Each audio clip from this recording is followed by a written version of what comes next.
Hey everyone, PushingUpRoses here and welcome back to my art channel. Today I'm doing something different for myself. I'm going to be doing a Dutch pour. As you can see, I've already put down my base. It's a split black and white base. All of my paints, with the exception of gold, which I'm going to be layering in just a couple minutes, are Liquitex Basics, and they are thinned down with Floetrol and a little bit of water as well. So I'm going to be doing my Dutch pour with my mouth, context, phrasing, and a straw only. I have never had success using a blow dryer. I've watched many videos, I've looked at many tutorials, I've looked at videos that teach me how to get the consistency of the paint right for the blow drying stuff, but I could never do it. I could never get the blow dryer to work out for me and for what I wanted. So I'm just going to be using my mouth and a straw, and I've had some really good success with this. I've been able to use more control or get more control with the straw, and I've also been using the end of the brush to embellish a little bit. So I am just going to pop all the bubbles with my torch, and then I will start layering my paints.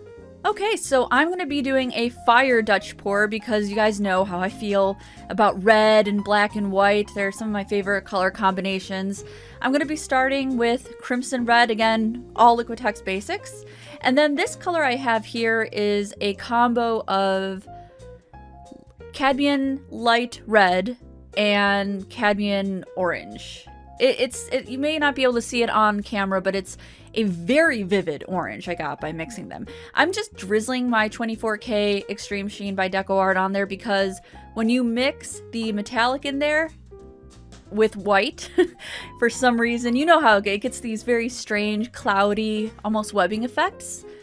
I really like that look, and I wanted something kind of webby. I wanted a Dutch pour that looked a little bit less elegant and more chaotic. You know, I wanted something I wanted to be pretty, but I also wanted to be like crazy. Yeah, I wanted to be chaotic looking. I want overly detailed, like your eyes don't know where to look, like a Jackson Pollock almost. And I've been trying to get that down. So I'm adding a little bit of white over the 24K because that ends up giving me these crazy cells.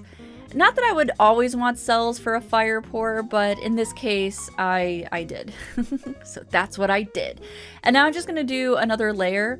I have not yet figured out how much paint is too much paint, so I'm just kind of like experimenting. So a little bit Crimson Red.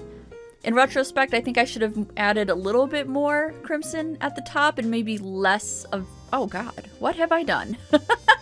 It's okay, I fix it. Fix it in post. In retrospect, I think I should have used more red, more crimson, because I really like the crimson red as the fire. It has this almost ruby tone to it. Crimson, I think, has a bit of a pink tone, so it turns out very ruby, and it's very beautiful in like a fire effect. Then just a little bit more white. And there we go. So yes, using the white on top of the gold will get you some cloud effect. If you don't want that, then don't do it.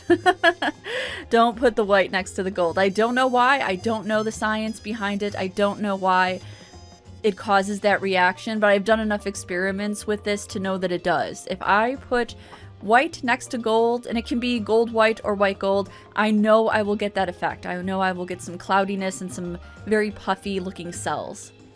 Okay, now I'm going to just blow into the paint. I start with the black side first, and then I just blow upwards. I try to have as much control as I can. It is so fun to just blow paint around on the canvas. And as soon as you blow the black over all those colors, you get slight webbing. You can probably get more webbing if you really wanted to. I'm trying to get... Obviously I want a noticeable amount, but I don't want the black to take over. So trying my best just to control where I'm blowing. This phrasing. I can blow for hours. And now I'm going back and I'm blowing a little bit of the white. I'm blowing out some of the gold so I get wispies. And I'll do more with that later. So enjoy as I blow paint around with my mouth.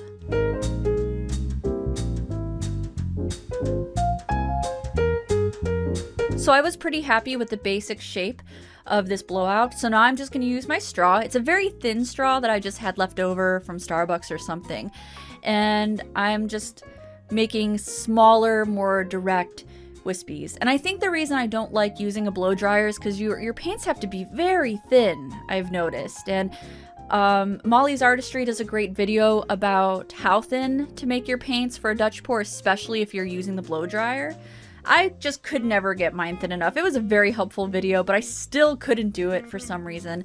And I do like working with thicker paint. That's just always been my jam. So with the straw, because it is such a direct hit, it is directly, you know, you're blowing air through it, it's hitting it directly and powerful. You can stand to have your paints a little bit thicker. Like, don't make it completely thick, like you won't be able to move it then, but it doesn't have to be as thin for a blow dryer blowout. And with the straw, I can get extremely fine details. I can blow the black right back up, you know, into the flames. I can have more precision, more control over where I want the black and white paint especially.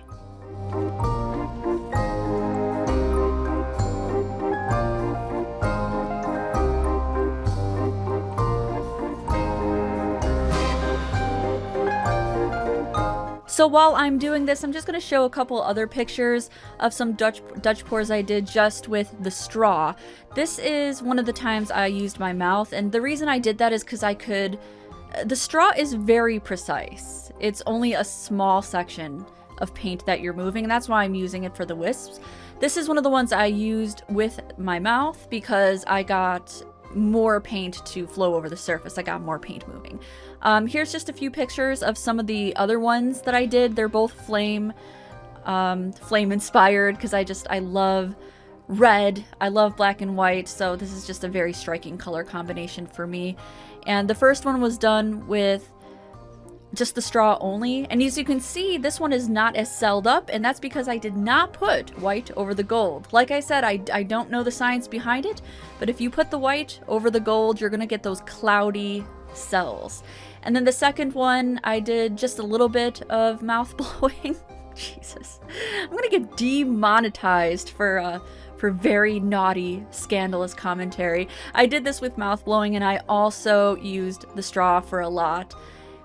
But not as much.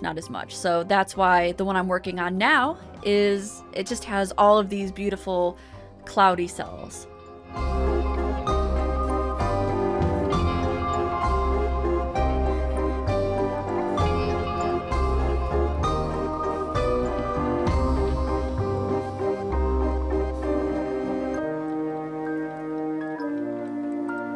Now I'm just going to take the end of my brush and draw extra flames, extra definition and detail, just dragging the black up and making more solid lines.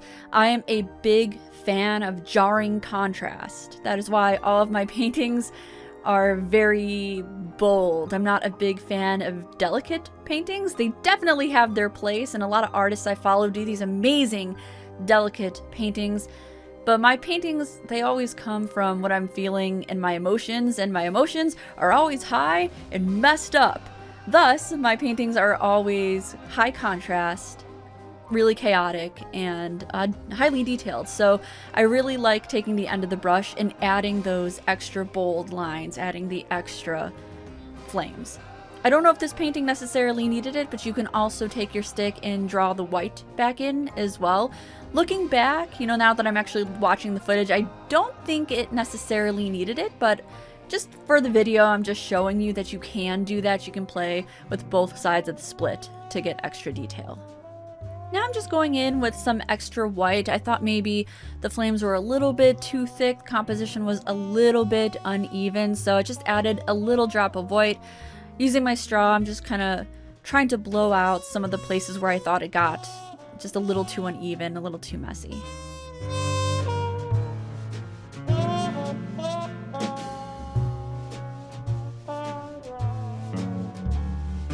So this is what it looks like after all the detail work. I dragged the brush through, I made little wispies at the end of the flame.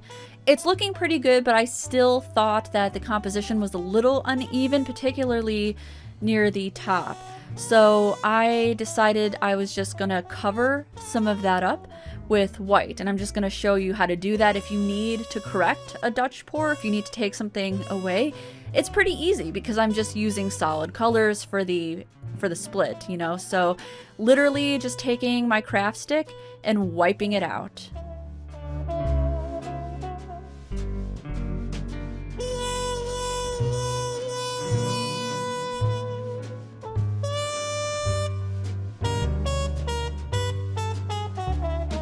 And there we are, there you have it. So you can also do this in post. I do a lot of work in post, a lot of manual brush work, or taking away something or adding something, you know, manually after it's all dry. But I prefer doing as much as I can in the moment while the paint is still wet. And then if I have to do more in post, like add an embellishment or add a detail, you know, then I will, but I like to get it as close as I possibly can in the original work before I decide to add anything else. So I just wanted to get that white out of there, and I'm really happy I did. I think it looks way more even now. It's just enough detail for me. I mean, it's really detailed, and you'll see after I bring you guys in for a close-up, it's really, really detailed now, but I don't think it's overly detailed. That's just kind of my jam. I like making it look chaotic like this.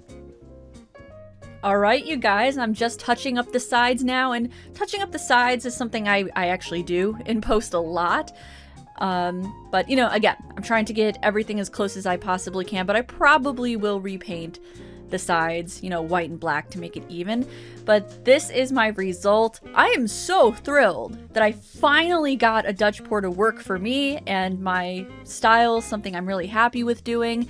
I don't use the blow dryer. This is how I do these type of paintings, and I'm super happy with it. I just gotta shout out like Olga Sobi and Molly's Artistry and Rinska Dauna, because I watched so many of their videos, and even though I didn't quite use the methods they were using, they very much inspired me to try to keep going and just do my own method and use my own style.